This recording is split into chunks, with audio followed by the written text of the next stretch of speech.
from boyinabands.com, and welcome to day 1 of the Boy in a Band 7-day song tutorial on dubstep, where I'll be making a dubstep song from scratch over 7 days. If you follow along building up your own dubstep song as I make mine, on day 7 post your finished dubstep song as a video response to my completed song to show everyone what you've learned and how totally sweet your track is. I'll go through all the responses and try to help with any constructive criticism I can offer. By no means am I saying I'm an expert, but it's always good to have an opinion from someone else to help you improve your music.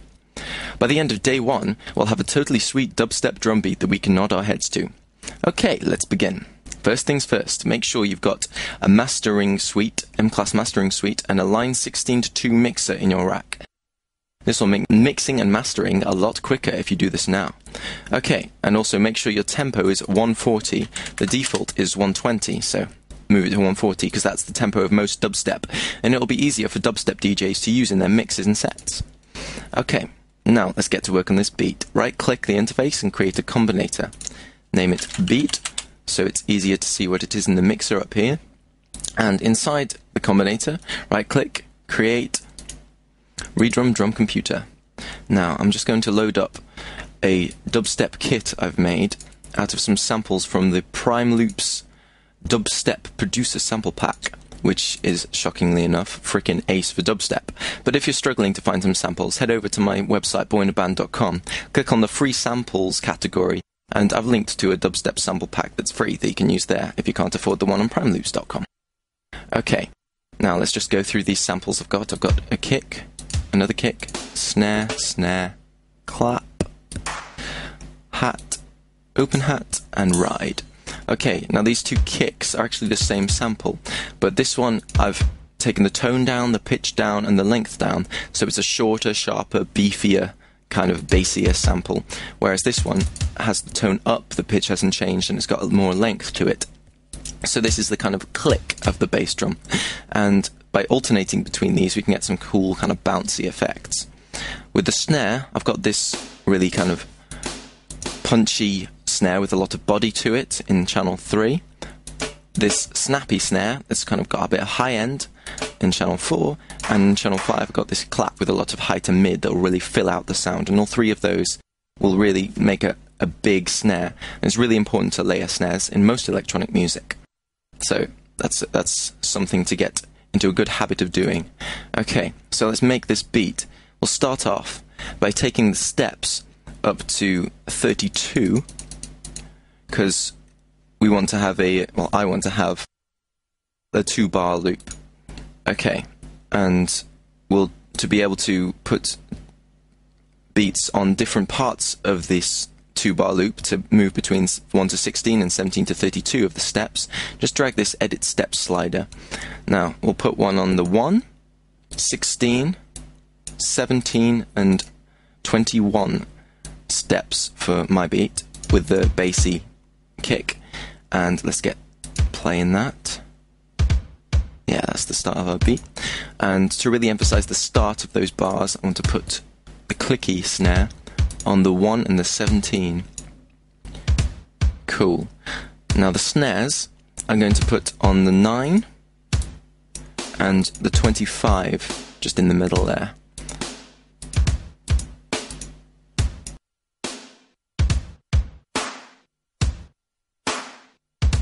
And that's the start of our beat, the kick and bass. But to really add a bit of swing to it, we want to make it bounce, so we need some more shuffle. Conveniently enough, there's this shuffle button on the redrum interface, so just click that and then you'll be able to hear ba-dum, bum. That's got that kind of bounce to it, and that really makes it cool.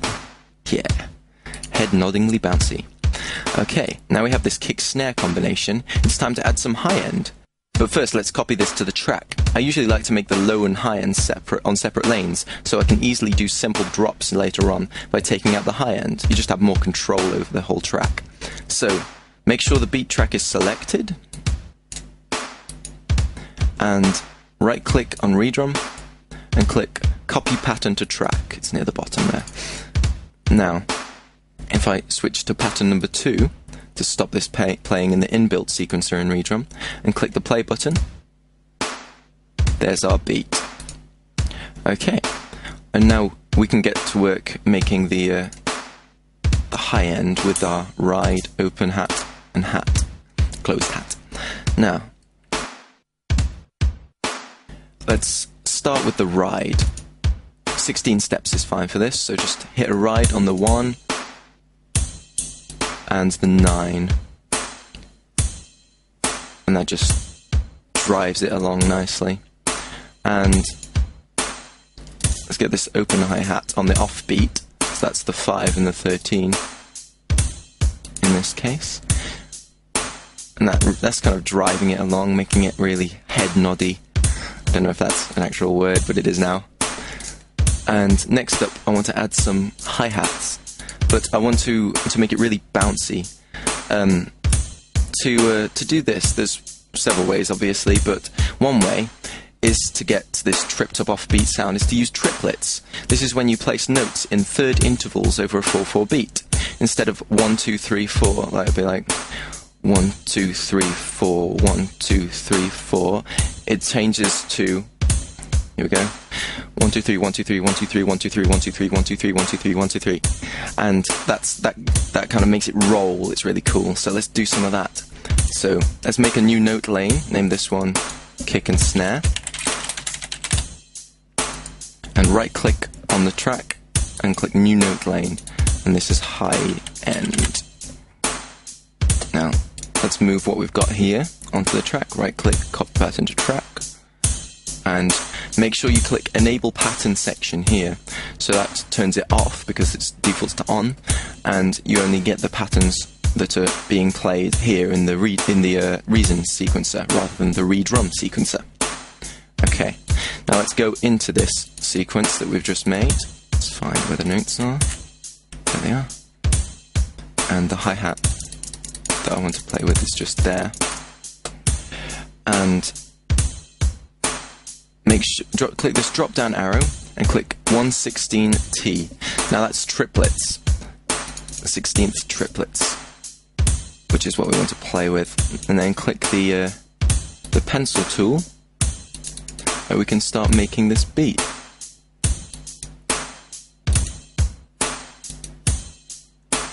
If I just place in some here, yeah, I've got these hi-hats in there, and I just want to copy them across all the way. So let's take that beat, control click to copy and drag. And there's our beat. Gives that rolling feel with those triplet hi-hats there. And let's do a few last final touches to make the beat really kind of punch. So right click on the redrum instance, go create, M-class equalizer. Let's take up this low end a little bit by about 5 decibels, around the 50 hertz kind of range. Just the really low end, take that up and just take the Q to full, and you can really feel that bass now. Because remember, this is dubstep. If you don't have a really bassy low end, all the other dubstep producers will laugh at you, and you don't want that. Now hit param 1 or 2, and let's turn the gain up again by about that much, about 5 decibels, and then just to emphasize the snare a bit, I'm going to hit the 1.5 kilohertz range, take the bandwidth down, that's the area of effect, to about 1/4 of the knob. There's about 2 on the value of it, and there's our kind of a punchier sound. And one last thing we can do, right click on the mixer, click create, and create an RV7000 advanced reverb. Now just turn this up a little bit on the auxiliary 1, just using the default settings. Just adds a bit of kind of space, a bit of room to your beat, but you don't want too much, otherwise it doesn't have any punch, just a little bit, and it'll sit in the mix a bit better later on. Okay, so there's our dubstep beats that we'll be building a song onto. They grow up so fast. In day 2, we'll be adding some sweet blips, samples and effects to give a bit more character and power to the beat. Until then, have a play and make your beat unique. Then just nod your head to your bouncy new dubstep beat. Oh yeah. If you found this tutorial useful, help me out by rating this video or posting a comment so other people can find it. And don't forget to check out my website, boyinaband.com. Have a nice day!